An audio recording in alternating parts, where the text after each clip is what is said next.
Hello dear student, welcome to physics नमा। आज के इस वीडियो में हम लोग क्लास 11 फिजिक्स का चैप्टर लॉ ऑफ मोशन का टॉपिक इम्पल्स के बारे में स्टडी करेंगे। तो चलिए आज का टॉपिक स्टार्ट करते हैं। इम्पल्स इम्पल्स को समझने के पहले एक एक्सपेरिमेंट करते हैं।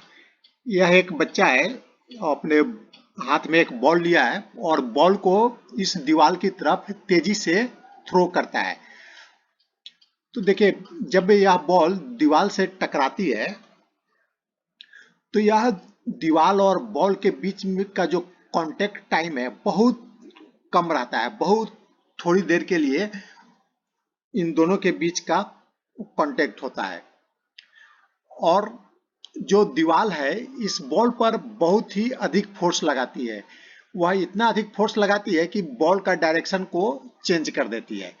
तो जैसे बॉल इस डायरेक्शन में जा रहा था, लेफ्ट टू राइट डायरेक्शन में जा रहा था, लेकिन जब यह दीवार से बॉल टकराया तो टकराने के बाद इस दीवार ने इस बॉल पर इतना अधिक फोर्स लगाया कि इसका डायरेक्शन, बॉल का डायरेक्शन चेंज हो गया और बॉल राइट से लेफ्ट डायरेक्शन में आने लगी।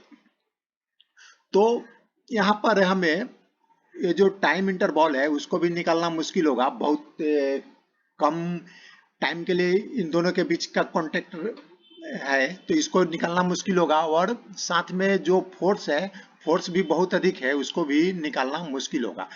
The force on the ball by the wall act for a very short time when the two are in contact. जब दोनों कांटेक्ट में था तो इन दोनों के बीच का जो टाइम इंटरवल था वह बहुत ही कम था। The force is large enough to reverse the momentum of the ball. और जो फोर्स था, जो यह वॉल ने बॉल पर जो फोर्स लगाया उसके कारण क्या हो गया, मोमेंटम रिवर्स हो गया। कैसे?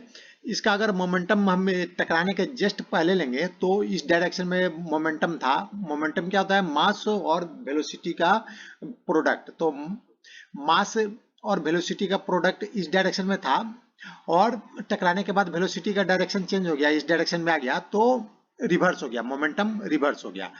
In these situations, the force and the time duration are difficult to ascertain separately. अगर हमें बोला जाए कि फोर्स और टाइम दोनों को आप अलग अलग बताएं इस केस में, तो वह बहुत ही डिफिकल्ट होगा, क्योंकि फोर्स बहुत अधिक है, उसको भी निकालना मुश्किल होगा, और जो टाइम ड्यूरेशन है वह बहुत कम है, तो उसको भी निकालना मुश्किल होगा। The product of force and time remains A measurable quantity. अगर फोर्स और टाइम के प्रोडक्ट को, यानी इन दोनों के प्रोडक्ट को, दोनों को मल्टीप्लाई किया जाए और जो क्वांटिटी होगा वह जो है उसको हम लोग आसानी से मेजर कर सकते हैं। The product is called impulse. तो यही दोनों का जो प्रोडक्ट है फोर्स और टाइम का, उसको हम लोग इम्पल्स बोलते हैं। तो यह एक नया क्वांटिटी आ गया, इम्पल्स।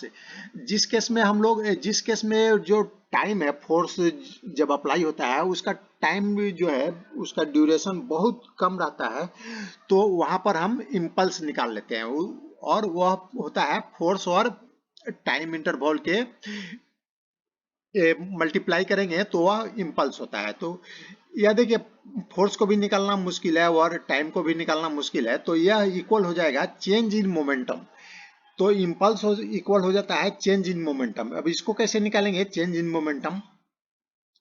देखिए, हम लोग न्यूटन्स के सेकेंड लॉ से जानते हैं क्या होता है। फोर्स इक्वल टू होता है rate of change in momentum, यानी F equal to D P by D T. ये हो गया rate in change of momentum. अगर हमें ये डी टी को एफ टी से मल्टीप्लाई कर देंगे तो यह क्या हो जाएगा, F T equal to D P हो जाएगा। F D T equal to D P हो जाएगा, यानी फोर्स और टाइम को मल्टीप्लाई करेंगे तो चेंज इन मोमेंटम हमें बता रहा है। फोर्स और टाइम को मल्टीप्लाई करने पर क्या हमें मालूम चल रहा है, चेंज इन मोमेंटम। यानी इम्पल्स क्या हो जाएगा, इक्वल टू हो जाएगा चेंज इन मोमेंटम। तो आइए अब हम इस चैप्टर में दिए गए एक एग्जाम्पल को सॉल्व करते हैं। एग्जाम्पल है 5.4। A batsman hits back a ball straight in the direction of the bowler without changing its initial speed of 12 metre per second. एक बैट्समैन है, वह एक बॉल को हिट करता है, जिस डायरेक्शन में बॉल आ रहा है उसी डायरेक्शन में वापस हिट करने के बाद बॉल उसी डायरेक्शन में चला जाता है और स्पीड उसका चेंज नहीं होता है। 12 मीटर पर सेकेंड उसका स्पीड दिया गया है। If the mass of the ball is 0.15 kg और उसका बॉल का जो मास है वो दिया गया है। Determine the impulse imparted to the ball. तो हमें जो इम्पल्स है वह मालूम करना है, बॉल पर कितना इम्पल्स बैट ने लगाया तो वह हमें मालूम करना है। देखिए यह बैट्समैन है, इसके हाथ में बल्ला है और यह बॉल आती है, बहुत तेजी से आती है और बैट से टकराने के बाद उसी डायरेक्शन में चली जाती है। तो यह जो टाइम इंटरवल है वह बहुत ही कम है, तुरंत बहुत ही नेग्लिजिबल टाइम के लिए यह बॉल टकराती है और बैट इस पर फोर्स लगाता है। फोर्स के कारण क्या होता है, बॉल इनिशियली इस डायरेक्शन में आ रही थी और बैट ने जब फोर्स लगाया तो वापस उसी डायरेक्शन में वह चली गई। तो देखिए जब इस डायरेक्शन में बॉल आ रही थी तो इसको हम लोग मान लेंगे V1।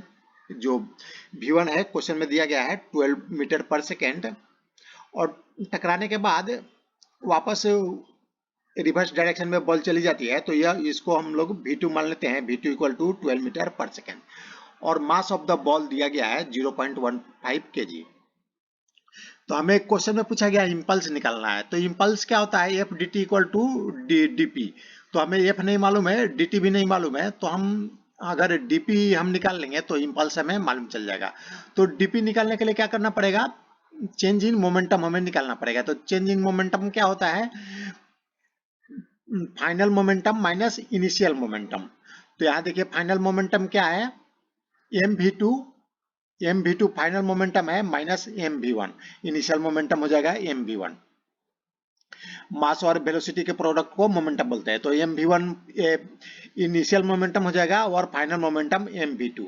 तो आइए अब इसको निकाल लेते हैं। तो m हमें मालूम है 0.5 kg मल्टीप्लाई 12, पहले mv2 है तो m हो गया और v2 क्या हो गया, हम इस डायरेक्शन में लेफ्ट टू राइट डायरेक्शन को पॉजिटिव कंसीडर करेंगे और राइट टू लेफ्ट डायरेक्शन को नेगेटिव कंसीडर करेंगे। आप कोई भी डायरेक्शन को पॉजिटिव या नेगेटिव कंसीडर कर सकते हैं। अगर एक डायरेक्शन को पॉजिटिव करेंगे तो उसके अपोजिट को नेगेटिव। तो यहाँ पे देखिए mv2 हो गया 0.15 मल्टीप्लाई 12 माइनस मास m हो गया 0.15 kg और जो v1 है, v1 का डायरेक्शन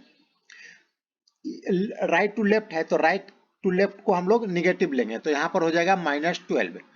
तो इसको हम सॉल्व करेंगे तो ये हो जाएगा 1.8 और माइनस को मल्टीप्लाई करेंगे तो ये प्लस हो जाएगा और प्लस इन दोनों को मल्टीप्लाई करेंगे तो 1.8 होगा। तो ये इन दोनों को ऐड कर देंगे तो आ जाएगा 3.6 न्यूटन सेकेंड, या जो इम्पल्स का यूनिट होगा न्यूटन सेकेंड। यह कैसे होगा, देखिए इम्पल्स से फोर्स का यूनिट क्या होगा न्यूटन और चेंज इन टाइम का यूनिट क्या होगा सेकेंड।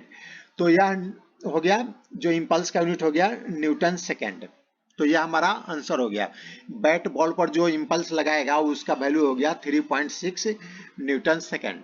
तो यह आज का टॉपिक समाप्त हुआ। Thanks for watching.